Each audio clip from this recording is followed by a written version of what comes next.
told this story probably maybe 12, 13, 14 times on my podcast. I said, Eric Sullinger used to just talk shit to me all the time.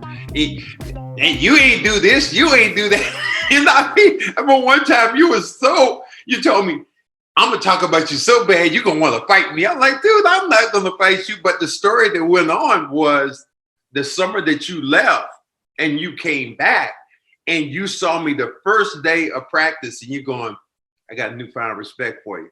I'm like, why? He said, I talked to Moses Malone and I asked him, what about Cornbread? Motherfucker. I tell that story. And can you tell me a little bit about that story and why you were on my ass like that? I love it. I think because you started it. You was on my ass first, I think. And so ever since then, it was like that love-hate relationship that we always had.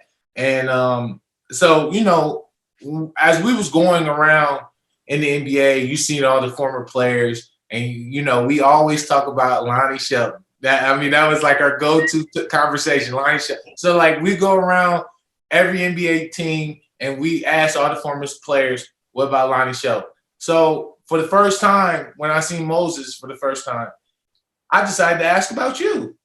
And instead of Lonnie Shelton. And he told me, he said, Cornbread was a motherfucker. And I was like, what do you mean? He was like, he was the guy that you just did not mess with. Because if you hit the switch, you was in trouble. And that's when I found respect for you, because I was just like, if Moses Malone is saying that, then I'm pretty sure that a lot more people will say that as well.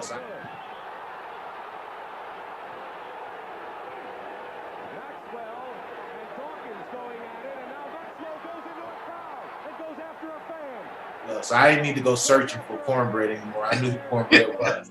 that was one of those stories. Everybody kind of, he said, what? I said, yeah, he was talking about Moses, and Moses said this, and the way you said it was like you were mumbling. I was like, man, I said, but that was my guy. What did you learn from Moses when you played him? Because you had him in a camp, and you had John Lucas also during the summer camp. What did you learn from those guys? John, I think the biggest thing with John, he's so old school to the point where it was just like, I'm at home. You know, my dad's an old school coach. You know how he is. Everything got to be done this way. There's no variations to the work. And I think that's what John Lucas really introduced to me, like going back into that old school grind where, you know, the only thing you can focus on is basketball.